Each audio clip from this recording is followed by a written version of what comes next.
এশিয়ার সবথেকে স্বচ্ছ গ্রাম মাউলিলং গ্রাম, স্বচ্ছ নদীর জলের বোটিং অর্থাৎ সেই ডাউকি নদীর জলের বোটিং এবং আরও নানা রকম ঝর্ণা, লিভিং রুট ব্রিজ, এইসব নিয়ে থাকছে আজকের ভিডিও। নমস্কার বন্ধুরা, আমাদের মেঘালয় ভ্রমণে আজকে তৃতীয় পর্বে সকালে বেরিয়ে পড়েছি। ইতিমধ্যেই 2টি পর্বের ভিডিও দেওয়া রয়েছে, আপনারা চাইলে অবশ্যই দেখতে পারবেন। আর আজকে আমরা শিলং থেকে চলে যাব ডাউকির দিকে। আজকে একটু তাড়াতাড়ি বেরিয়ে পড়েছি, প্রায় সকাল 7টায় আমরা বেরিয়ে পড়েছি। আর বেরিয়ে পড়ার সাথে সাথে শুরু হয়ে গেছে সেই সুন্দর সুন্দর পাহাড়ের সারি। আজ একটু তাড়াতাড়ি বেরোনোর কারণ হলো এখানে কিন্তু রাস্তায় কাজ চলছে। শুনলাম 10টার পর থেকে কিন্তু রাস্তায় কাজ চলবে, কোনো গাড়ি যাতায়াত করবে না। তাই আমরা সকাল সকাল 7টার মধ্যে বেরিয়ে 10টার মধ্যে ডাউকি পৌঁছে যাব, এরকমই প্ল্যান নিয়ে বেরিয়েছি। রাস্তায় যেতে যেতে ছোট্ট একটা ঝর্ণা শুনতে পেয়ে দাঁড়িয়ে পড়লাম। এরকম কিন্তু রাস্তায় যেতে যেতে এখানে অসংখ্য ঝর্ণা আপনি পাবেন, সেই জায়গায় দাঁড়াতেও পারেন, নাও দাঁড়াতে পারেন। এটা একটা ছোট্ট একটা ঝর্ণা, একটা জলাশয় তৈরি হয়েছে এবং আওয়াজ শুনে কিন্তু এখানে চলে এলাম, খুব ভালো লাগলো। তারপরে আবার চলে গেলাম ডাউকির দিকে। ডাউকির কাছাকাছি পৌঁছে রাস্তাটা একটু খারাপ আছে, আমরা প্রায় সকাল 10টার দিকে ডাউকি প্রায় পৌঁছে গেলাম। আর এরকম দূর থেকে নদীটাকে দেখে কিন্তু খুব সুন্দর লাগছিল। এই সেই স্বচ্ছ নদী, যা কতবার ভিডিও দেখেছি, কত মনে আশা ছিল এই নদীতে বোটিং করব। আজ কিন্তু এখানে এসে উপস্থিত হয়েছি। ডাউকি পৌঁছানোর আগে অনেক জায়গায় কিন্তু আপনাকে জোরাজোরি করবে বোটিংয়ের জন্য, সেই সব জায়গায় না গিয়ে প্রধান ডাউকিতেই পৌঁছানো উচিত। চলে এসেছি আমরা ডাউকি নদীর একদম কাছে। এটি একটি ছোট্ট মার্কেট মতো, এখানে কিন্তু অনেক খাবারের দোকান আছে।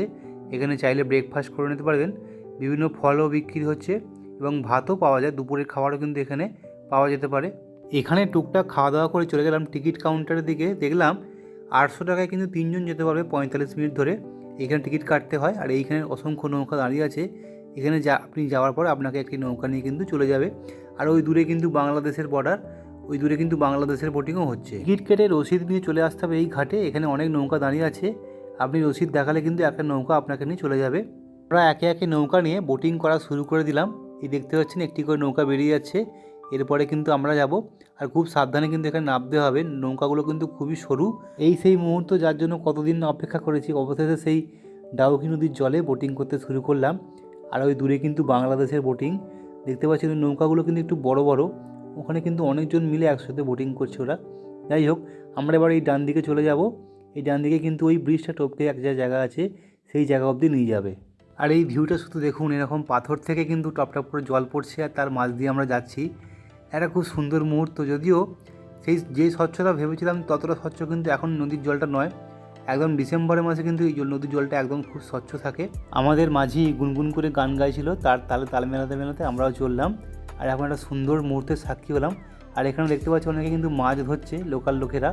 আর এরকম পাহাড়ের গা থেকে কিন্তু জল পড়ছে, এই জলের মধ্য দিয়ে কিন্তু যেতে খুব সুন্দর লাগছিল। এখন জলের উপর দিয়ে যাচ্ছি, একটা জায়গায় কিন্তু কি দাঁড়াবে, সেখানে কিছুক্ষণ দাঁড়ানোর পর আবার কিন্তু সেখান থেকে নৌকাটি ব্যাক করবে। এখন যাচ্ছি স্রোতের প্রতিকূলে, তখন কিন্তু আসতে আর একটু তাড়াতাড়ি চলে আসবো। দেখতে পাচ্ছেন কি সুন্দর পাথরের ওপর থেকে জল পড়ছে আমাদের ওপর। আমরা ইচ্ছে করে মাঝি ভাইকে বললাম এই জলের মধ্যে দিয়ে আমাদেরকে যেন নিয়ে যায়। চলে এসেছি এবারে কিন্তু নৌকাগুলো দাঁড়িয়ে আছে। আর এখানে কিন্তু অনেক খাবারের দোকানও আছে, ফল ইত্যাদি বিক্রি হচ্ছে। এখানে চাইলে আপনার টিফিনও করতে পারবেন বা ফল টল ইত্যাদি খেতে পারবেন। এখানে কিছুক্ষণ সময় কাটানোর পর আবার ব্যাক করলাম। এই ডাউকি নদীর জলের বোটিং কিন্তু খুবই সুন্দর লাগলো, আপনারা এলে কিন্তু এটা অবশ্যই মিস করবেন না। এখন চলেছি বাংলাদেশের একদম বর্ডারের ধার দিয়ে। আর কিছু দূর যাওয়ার পরেই চলে এলাম বড় হিল ফলসের সামনে। এই সেই বড় হিল ফলস, বর্ষাকালে এর রূপ কিন্তু আরও সুন্দর থাকে, এখনও কিন্তু বেশ সুন্দর। এখান থেকে জলটা নেমে কিন্তু এই দিক দিয়ে বেরিয়ে নদী হয়ে ওই দিক দিয়ে চলে যাচ্ছে। এরপর আমরা আবার যাত্রা শুরু করলাম। এরপর চললাম আমরা মাউলিলং ভিলেজের দিকে। আর মাউলিলং যাওয়ার সময় রাস্তাটা কিন্তু খুব সুন্দর ছিল, এরকম সরু আঁকামাকা রাস্তা, দুধারে কিন্তু একদম সবুজ, যেতে কিন্তু খুব সুন্দর লাগছিল। তবে বর্ষাকালে এলে কিন্তু এই রাস্তাগুলো আরও সুন্দর লাগবে, যখন মেঘের মধ্য দিয়ে আপনি যাবেন এই রাস্তা দিয়ে তখন কিন্তু আরও সুন্দর লাগবে। এখনও কিন্তু বেশ রোদ ঝলমলে আবহাওয়া, চারদিকে ফুল ফুটে আছে, এখনও ভালো। চলে এসেছি আমরা মাউলিলং ভিলেজে একদম সামনেই। এখানে পার্কিং আছে, এখানে গাড়ি রেখে টিকিট কেটে ভেতরে ঢুকতে হয়। এখানে গাড়ি পার্কিং করে আমরা ঢুকে পড়লাম মাউলিলং ভিলেজের মধ্যে। এই সেই মাউলিলং ভিলেজ। আর ঢুকেই কিন্তু ডান দিকে একটা রেস্টুরেন্ট আছে, সেখানে আমরা লাঞ্চ করে নিলাম। এই সেই রেস্টুরেন্ট, এখানে দেখতে পাচ্ছেন এখানেও কিন্তু থালি সিস্টেম ব্যবস্থা আছে। আর এই রেস্টুরেন্টের খাবারটা কিন্তু আমার দুর্দান্ত লেগেছিল, একদম বাঙালি ঘরোয়া খাবার। দেখতে পাচ্ছেন কি সুন্দর রান্না, মাছের পিসটাও কিন্তু বেশ বড় এবং মাংসটাও কিন্তু খুব সুন্দর রান্না হয়েছিল। এখানে খেয়ে আমরা বেরিয়ে পড়লাম মাউলিলং ভিলেজের দিকে। গ্রামটা কিন্তু বেশ বড়, আপনারা যদি এখানে থাকতে চান এখানে কিন্তু প্রচুর হোমস্টে আছে। এখানে একদিন থেকে কিন্তু ঘুরলে আরও ভালো ঘোরা যায়। আমরা এখানে থাকার ব্যবস্থা করিনি, আমরা এখান থেকে আবার শিলং ব্যাক করব। যাই হোক, ঢুকে কিন্তু খুব সুন্দর লাগলো, চারদিক কিন্তু একদম পরিষ্কার। আর ঢুকেই দেখলাম ডান দিকে একটা স্কাই ভিউ পয়েন্ট আছে। তারপরে পরে দেখেছিলাম কিন্তু অনেকগুলি কিন্তু স্কাই ভিউ পয়েন্ট আছে। আমরা প্রথমটা দিয়ে উঠেছিলাম, এখানে 30 টাকা করে টিকিট, এবং উপরে দেখতে পাচ্ছেন বাঁশের এরকম সেতু দিয়ে আপনাকে উপরে উঠতে হবে, এবং উপরে একটা ভিউ পয়েন্ট আছে, সেখান থেকে কিন্তু পুরো গ্রামটা দেখা যাবে। চলুন উপরে ওঠা যাক। দেখতে পাচ্ছেন এরকম বাঁশের ওপর বেদ বেঁধে বেঁধে এরকম সিঁড়ি মতো করা হয়েছে। এই সিঁড়ির ওপর দিয়ে আপনাকে উঠে যেতে হবে। ওঠার সময় কিন্তু বেশ অ্যাডভেঞ্চারাস লাগছিল। আর এই ব্রিজটা কিন্তু একসাথে 10 জনের বেশি যাওয়া যায় না। আমরা 7 জন থাকাতে কোনো অসুবিধা হয়নি। চলে এলাম একদম ওপরে। একদম ওপরে এসে এখান থেকে দেখলাম নিচটা কিন্তু অনেকটাই নিচে। দেখতে পাচ্ছেন কতটা নিচে, অনেকটাই আমরা উপরে চলে এসেছি। এরকম গাছের মধ্যে দাঁড়াতে কিন্তু খুব সুন্দর লাগছিল। আর এই ভিউ পয়েন্ট থেকে গ্রামের ভিউটা শুধু দেখুন কি সুন্দর লাগছে। দূরে কিন্তু এরকম সমতলও দেখা যাচ্ছে, আর এই চারপাশে গ্রামটা দেখা যাচ্ছে। এখানে চারদিকে ছোট ছোট বাড়ি এবং হোমস্টে। কি পরিষ্কার একটি গ্রাম। এখান থেকে আমরা এবার নেমে পড়বো। নেমে পুরো গ্রামটা আমাদের ঘুরতে হবে। এখানে কিন্তু অনেকটাই আমরা ঘোরা বাকি আছে। আর নামার সময় কিন্তু আরোই দেখে দেখে নামতে হবে। এই দেখতে পাচ্ছেন এগুলো কিন্তু খুবই স্লিপারি। নেমে পড়লাম এখান থেকে। নেমে এবার বাকি গ্রামটা ঘুরে দেখতে এগিয়ে চললাম। পরন্ত বেলার এই মুহূর্তটা কিন্তু খুব সুন্দর ছিল। এখানে একটি চার্চ আছে, সময়ের অভাবে সেটা যাওয়া হলো না। আর দেখতে পাচ্ছেন ভিতরে কিন্তু অনেক রেস্টুরেন্ট আছে, এখানেও কিন্তু অনেকে খাওয়া দাওয়া করছেন। দাম কিন্তু মোটামুটি একই রকম। আর প্রচুর কিন্তু হোমস্টে আছে। এই গ্রামের মানুষ কিন্তু মূলত এই হোমস্টের ওপরই জীবিকা নির্বাহ করেন। আর ওনারা নিজেরাই কিন্তু গ্রামটিকে এরকম সুন্দর রেখেছেন। ভালোই গরম লাগছিল, একটু আইসক্রিম খেয়ে আবার আমরা এগিয়ে চললাম। আর এই জায়গাটা কিন্তু সব থেকে সুন্দর লাগছিল। ছোট ছোট বাঁশের ঘর, এই বাঁশের ঘরের মধ্যে আপনি যেতে পারবেন, এবং বসার জায়গা অনেক আছে। আর এখানে কিন্তু একটা অনেক উঁচুতে কিন্তু একটা ট্রি হাউস আছে, দেখতে পাচ্ছেন। সেরকমই বাঁশের সেতু দিয়ে উপরে উঠে কিন্তু একটা ট্রি হাউস আছে। বিকেল হয়ে আসছিল বলে আমাদের এটা আর ওটা হলো না। আমরা আরও দুটো জায়গা দেখতে বাকি আছে। এখান থেকে বেরিয়ে পড়লাম। আর এখান থেকে ঠিক বেরিয়ে একটা এরকম ব্যালেন্সিং রক আছে, একটা ছোট্ট পাথরের ওপর একটা বড় পাথর। এটা দেখতে অনেকে মানুষ আসছেন, এটাও টিকিট কেটে দেখতে হলো। এরপর চলে এলাম লিভিং রুট ব্রিজের কাছে। এটা লিভিং রুট ব্রিজের পার্কিং। এখানে কিন্তু অনেক দোকানও আছে। আর দেখতে পাচ্ছেন এই যে welcome to living root bridge. এখানে সিঁড়ি আছে, এই সিঁড়ি দিয়ে প্রথমে উঠে গিয়ে তারপরে কিন্তু নামতে হবে। কিছু দূর এগিয়ে দেখলাম এখানে পথ নির্দেশ দেওয়া আছে। এই বাঁদিকে কিন্তু লিভিং রুট ব্রিজ, আর ডান দিকে একটা রাস্তা আছে। এই যে এই রাস্তাটা, এই রাস্তা দিয়ে উপরে উঠলে কিন্তু একটা জিনিস দেখা যায়। আমরা সেখানে যাইনি, আমাদেরকে ড্রাইভার সাহেব বলে দিয়েছিলেন ওখানে যাওয়ার দরকার নেই, তাই আমরা নিচের দিকে চললাম। আর এখানে কিন্তু অনেক দোকানও আছে।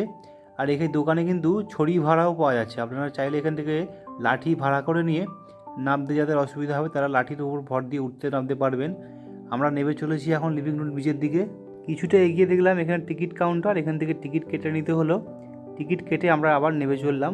আর কিছু দূর নামার পরেই চলে এলাম লিভিং রুট ব্রিজের একদম সামনেই। প্রকৃতি যে কত সুন্দর হতে পারে তার একটা উদাহরণ কিন্তু এই লিভিং রুট ব্রিজ। মানুষের সাহায্যে বানানো হলেও সম্পূর্ণ প্রাকৃতিক কিন্তু এই লিভিং রুট ব্রিজ। গাছের শিকড় দিয়ে বানানো হয়েছে এই ব্রিজটি। আর এই ব্রিজের নিচে দিয়ে চলে যাচ্ছে একটা ছোট্ট নদী, দেখতে পাচ্ছেন এই জলধারা হয়ে বেরিয়ে যাচ্ছে।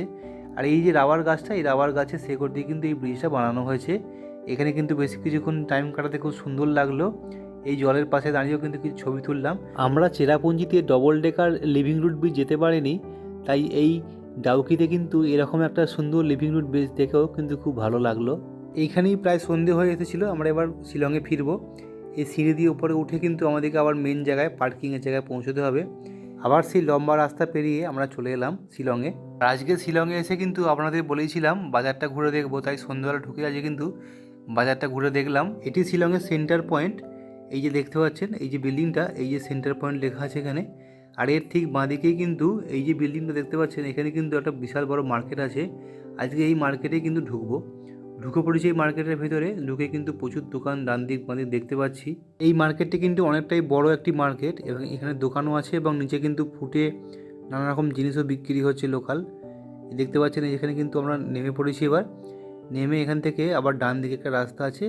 এই গলির মধ্যে দিয়ে চলে গেলে কিন্তু ভিতরে একটা বড় বাজার মতো আছে। এই যে এখানে চলে এসেছি। এখানে কিন্তু বিভিন্ন রকম জিনিস বিক্রি হচ্ছে, শীতের জিনিস থেকে শুরু করে বিভিন্ন শৌখিন জিনিস, গাছ ইত্যাদি নানা রকম জিনিস কিন্তু এখানে বিক্রি হচ্ছে। এখানে চাইলে কিন্তু আপনারা স্মৃতি হিসাবে কিছু জিনিস এখান থেকে কিনে নিয়ে যেতেই পারেন। আমরা এখানে টুকটাক কেনাকাটা করলাম। কেনাকাটা করে এখান থেকে আমরা আবার রাতে খাওয়া দাওয়া করে শুয়ে পড়লাম।